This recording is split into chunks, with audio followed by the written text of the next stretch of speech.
Hey, what's going on everybody? Gleez here, and today in this video, we're going to go over my thoughts from the Mortal Kombat 11 stress test, what I thought about it, all of the new gameplay mechanics, how they're implemented, and just my thoughts on the overall experience. So definitely stay tuned because it's gonna be a good one.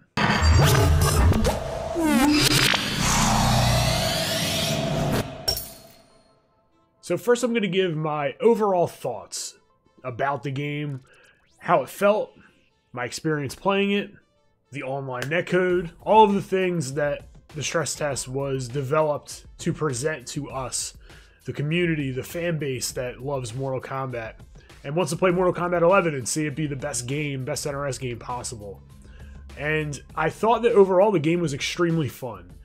The interactions between the players, the neutral game was very back and forth. It was a very, we'll say, chess-like experience in a lot of instances where, you know, certain steps, certain moves beat out certain other moves. And as you learned those and you play against other players that were also learning and developing through the 3-day beta experience, you were able to kind of understand and see just exactly how this game is going to work.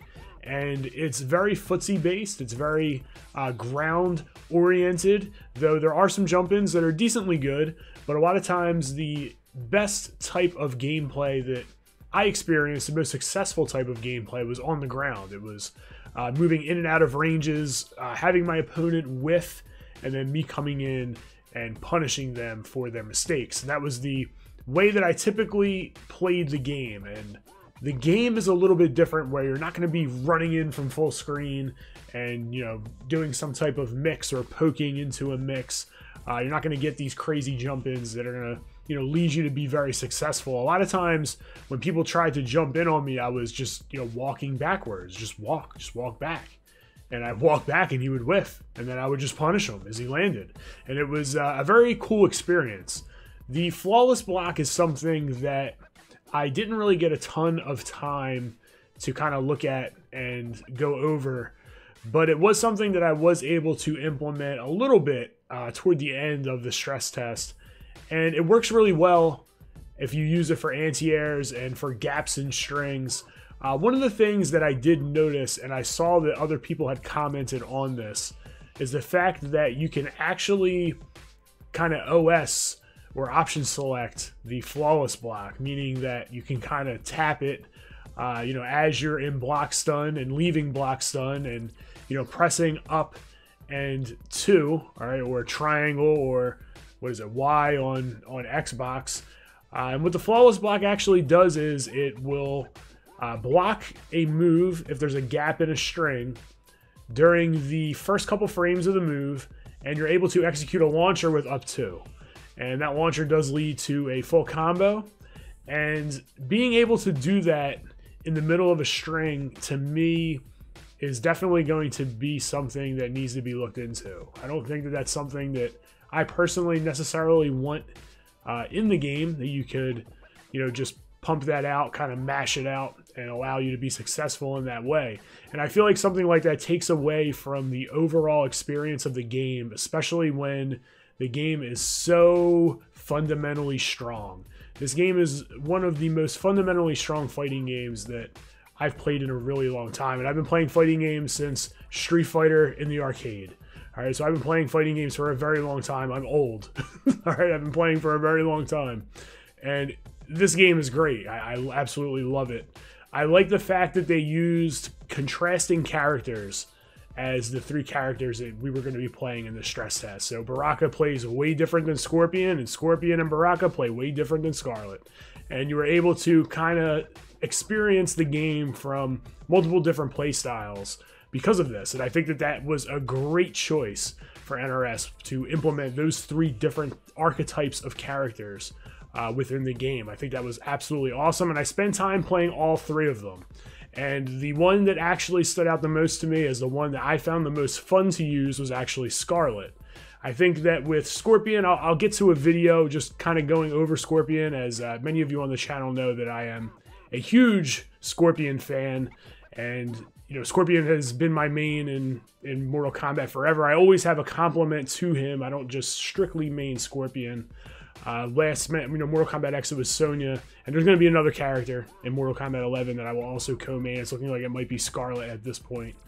But looking at the character and going over the character, he definitely isn't as versatile as I would like. And I'll get into specifics with that. And it's more so in this video, I'm going to cover why that could be an issue for the game overall. And the reason why that is because Scorpion is unsafe on almost all of his strings. And when I went to the reveal in LA, Scorpion was much more safe. His teleport, his EX teleport, or amplified teleport was actually safe. And that's just straight dumb. I'm a Scorpion main, and even I know that. That's absolutely stupid. But in this build, almost all of his best strings are punishable, or have gaps and are punishable. So with that, it basically forces you, it pigeonholes you into using Misery Blade. And with Misery Blade, you essentially can cancel your strings into the Misery Blade stance, and then you have a couple options. You can cancel the Misery Blade stance, which would be square. You can go overhead, which is triangle. You can go low, which is circle. All right, or you can hit them with the butt of the sword, which is X. And if you look at those on the gamepad and you know notations, that would be 2, 4, and then 3 for the butt. And square 1 would be the one to cancel it. And you needed this. You needed this with Scorpion, and you needed to be able to use Scorpion in a way, if you're gonna effectively use him, you need to confirm everything that you hit into Misery Blade or teleport, depending on if you see block. If they block it, you cancel into Misery Blade to keep it safe, and then you can cancel, or you can go into a mix, or you notice that it hits and then you cancel into teleport. And that was the way that I was playing Scorpion for the most part. I was playing him very footsie base, back and forth, using back 1-4, seeing if it's block or hit. If it does hit, cancel into teleport. Now the thing is, in this situation, because Scorpion was so unsafe, it forced you to use the Misery Blade and play in this way, basically eliminating the need for any other variation, because all of those other variations were extremely unsafe, and you really couldn't utilize the moves because they were all unsafe. So because of that, it really pigeonholed Scorpion into someone or a character that was very one variation oriented, where the other variations were just so much worse than using Misery Blade and using that tool to further your offense, and not only further your offense but keep yourself safe, to where all the other moves basically, in my opinion, didn't really matter. Because if you were going to use those other moves, you were using a completely inferior Scorpion. And now what that makes me kind of understand when I look at that tells me that the base characters have to be strong and balanced. And if you have a base character that is really unsafe or doesn't have great tools in their base moveset, they need moves and special moves that contrast that. Alright, and that worked with Scorpion with Misery Blade. He's very unsafe, but you can use Misery Blade and then you can stay safe. Alright, so that works. But the other special moves are also unsafe, so I'm not going to equip them with Scorpion, because I can't confirm into them because they're all unsafe. And not only that, even if I don't confirm into the special move and just use the string, I'm unsafe anyway. All right, so you need special moves that are going to complement, what the base design lacks. All right, and I feel like they didn't do a great job of that with Scorpion. And I feel as though that might translate itself throughout, the rest of the roster if they build Scorpion that way. But again, now this is, it's a pre-beta, it's an alpha build, it's the stress tests. All right, so they may have already changed those things. All right, they may have just made Scorpion super unsafe and only gave him Misery Blade as a tool that can, help to alleviate that problem, because maybe they didn't want everybody playing Scorpion on the stress test. So they just made him, kind of trash unless you could highly execute the Misery Blade and hit confirm and, all that type of stuff. So maybe they did it that way on purpose. They might have. So building characters that have not only you know, good tools, but versatile tools within each variation that are going to help complement the base character, I think is important. And the other characters, I feel like, did that kind of. But in most instances, you saw a lot of the same moves, people choosing a lot of the same moves with the character. I do like the fact that Baraka had two very strong and very distinctly different variations. So the variation with Baraka that I used was the variation where he was lunging at you with the command grab, and it was more of a mix-up based type of character, and it had a very strong neutral. He was able to move, you know, lunge forward with the command grab and mix it up with back two, and he was also able to use the forward 4-4 in order to, you know, crush you if you're trying to crouch block the throw. If you try to jump out, the back two would work. It was a very, very good mix-up variation. And you could extend combos a little bit with the command grab, but you couldn't get a whole lot of combo potential with him versus Gutted. So if you used Gutted with Baraka, you were able to confirm into things and, you know, launch the character and send them, you know, for a full combo. And that complemented each other. There was less mix-up with that. And you got a lot more damage once you open somebody up, where the other variation, you didn't get as much damage, but you got a lot of mix. All right, and I think that that is a good way to kind of make variations. I think they did the best with Baraka as far as the variations go. I think that having those two very distinctly different types of Barakas was very important. I think they did a great job with Baraka in that fact. There's two very good variations with the character that play vastly different. So I noticed also that a lot of people were talking about dropping out of combo, where you can use two defensive bars and drop out of combo with armor, land on the ground, you have no resources left, but the recovery on it was really quick. So you would hit the ground, and if somebody used a move to extend their combo that had a lot of recovery, you could actually get up and punish that person as you dropped out of the combo. With Scorpion, I found that that was a huge issue, especially with using the spears. People started to realize when the spear was about to come out, it would drop out of combo, and then they would punish me for throwing my spear. Now, that's not necessarily the worst thing in the world, though I do kind of get and understand why people don't like it because of the risk versus reward component of it. All right. Also, the fact that you just got opened up and put into a combo, and now you're punishing me for 40% or 35% for getting opened up. All right, so I do understand that, and I don't think it's a perfect gameplay mechanic. I think that the issues that people have with it are extremely valid, and there are a few things that I learned through playing the stress test and dealing with this, especially as a Scorpion player, and using Scarlet as well. I use a lot of Scarlet, and you know, she has an issue with that as well. People dropping out of combo and you're stuck in recovery and getting punished. There are enders and things that you can implement to help with that. And you have to be cognizant, you know, of what type of meter and resources that your opponent has. If they have, you know, full defensive bar, you got to understand that you can't end your combo with spear. You can't go with spear. All right, so you have to adjust. All right, and what I actually did was with Scorpion, I adjusted my combo. So after I launched with teleport, what I was doing was forward 3, and then I was going 1-1-2. Boom, splatting them right down. Now, if they decided to drop out, that was fine. They could do that. All right, so if they drop out off the 1-1-2 combo, you know, he would just recover, and I would be there to just, you know, continue my offense. I could continue my offense against the person that I was playing against, and I was fine. I was good to go. Now, you have to also remember when they drop out of combo, they have no defensive meter. They can't wake up. The only thing that they can do is delay their wake up at that point. To delay your wake up, you just hold L2, very similar to Injustice 2. Now, in that instance, they're a sitting duck. They have nothing, all right? They can't wake up.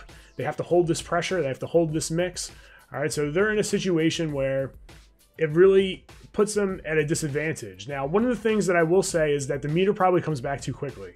So if someone's going to take that risk and they're going to drop out of combo, they should probably have to wait for their defensive meter for a longer time than if they wake up. So I think, like, you know, changing the way that the defensive meter comes back when you drop out of combo could be a good change. There were times where sometimes people were dropping out of my combo 2 or 3 times sometimes in one round.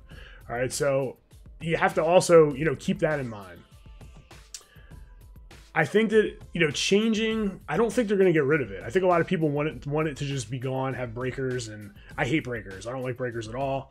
The reason why I don't like breakers is because, I mean, I used to do it. You play the game. You play the game how it's programmed. I always try to tell people that. Like, oh, well, you do this too much. Well, the game's programmed that way, and that's the way I play it because I play the way the game's programmed, not how I think that you think I should play.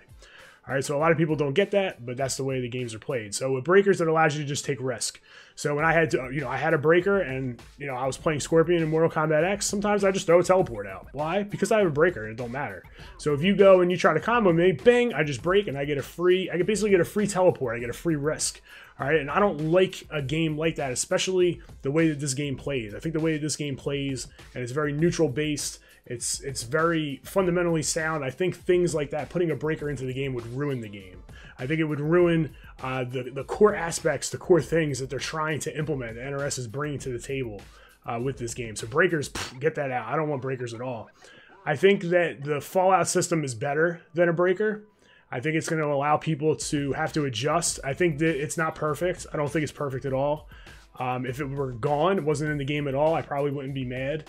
But I don't think it's a terrible type of aspect, type of feature to the game. I don't think it's awful.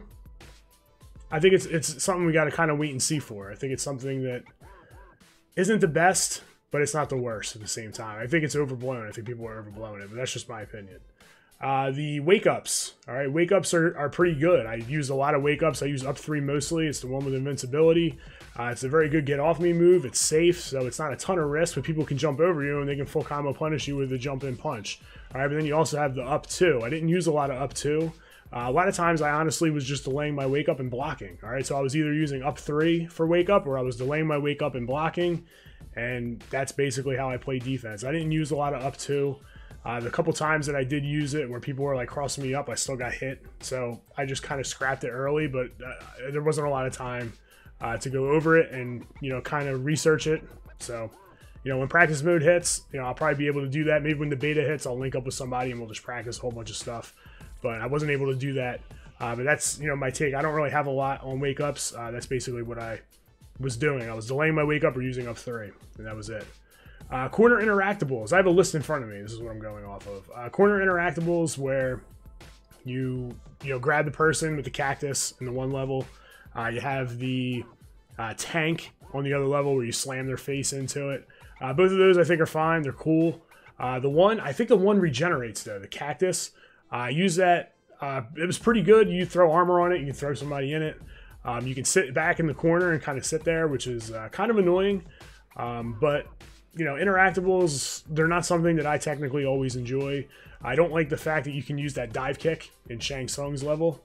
I think that that's kind of crazy, where you have a footsie, fundamentally sound game with a lot of fundamental base concepts, and then you got this interactable in the corner where you can just kind of get out of jail free and be plus, I don't even know what it is, like plus 20 or something, and just continue your offense. So you can bait it. You can bait it, but if I push you to the corner, why should you have a tool to get out? That's just the way I feel about it. But hey, everybody feels differently. And I don't think that they're going anywhere. I don't think interactables are going anywhere. NRS likes them. They put them in all their games, and they're all very similar in nature.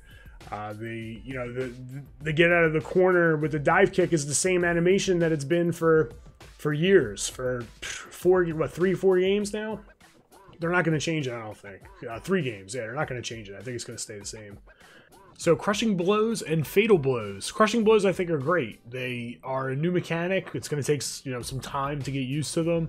I like the way that they can extend combos, increase damage. It's another wrinkle to the gameplay. All for it. I like them. I like them a lot. I think it's really cool. I like the animations on them. I think that it's going to open up gameplay in different ways that we're not used to, and I think that's good. The fatal blow, I think, a lot of people are talking about the fatal blow being too strong, or the fact that it regenerates, that it's safe. It probably shouldn't be safe. It's a move that can just completely swing a match. So making it unsafe, I think, is okay. If you're gonna make it safe, make the cooldown a lot longer. They come back pretty quickly. I think it's like 10 seconds or something along those lines. So there's definitely changes that could be made. It wasn't the worst gameplay mechanic. wasn't the best gameplay mechanic. I'm sure that they'll adjust it, and I have full faith that NetherRealm will, you know, address whatever issue they feel with the Fatal Blow, whatever issue the community feels, you know, with the Fatal Blow. I think that, you know, NRS is listening, and I think that they're going to handle that accordingly, and it's going to be fine. Down 2 issues. I have a lot of people talking about down 2s. Down 2s are too powerful.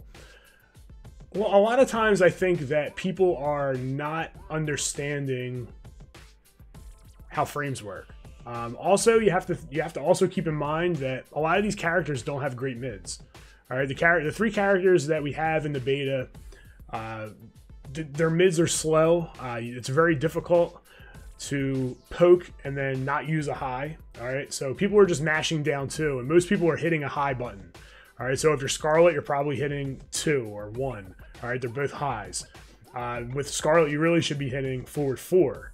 All right, forward 4 is a mid. All right, that's what you really want to hit. With Scorpion, you want to hit forward 3. All right, that's a mid. All right, it comes out decently fast. Back 1's too slow. Bang, uppercut to your face after a down 1. So these characters don't have fast mids, and the mids that they do have, a lot of people probably aren't using them as successfully as they should. So that's probably why a lot of people are getting down 2'd. I mean, I noticed that also. I got down 2'd a lot. I go for grabs a lot. And when I go for grabs and dudes mash down 2, after I poke, I'm getting popped with a down 2. It just is what it is. It's the risk you take when you go for it. I think that the down 2s have too much pushback.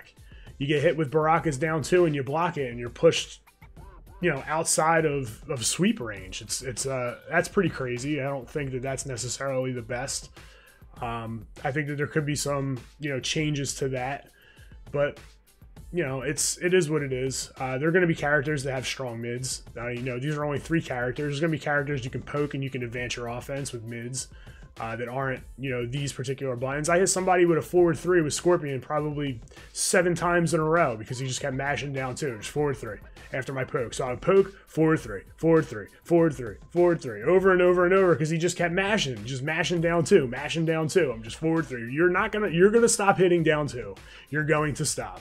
All right, and I'm going to keep hitting forward 3 until you stop. And then he finally stopped and he blocked it, and I backed up and he tried to poke, and then I punished them with back 1-4. All right, so you just have to condition your opponent to stop pushing down 2 in those instances. But if you don't understand the frames and how mids work and how highs work, it's going to be very cumbersome to you to kind of understand and you know, implement into your game, to, you know, ways to work around that. So I don't think it's necessarily a huge issue. Some of the mids, you know, I guess could be faster, or maybe the down 1 could, I don't know, maybe be a little bit more plus, but I think it's fine. I don't think there's any issue, but that was something that I saw a lot of people talking about, so it was just something that I just wanted to cover. Was a down 2 issue, but I don't really think it's an issue really at all.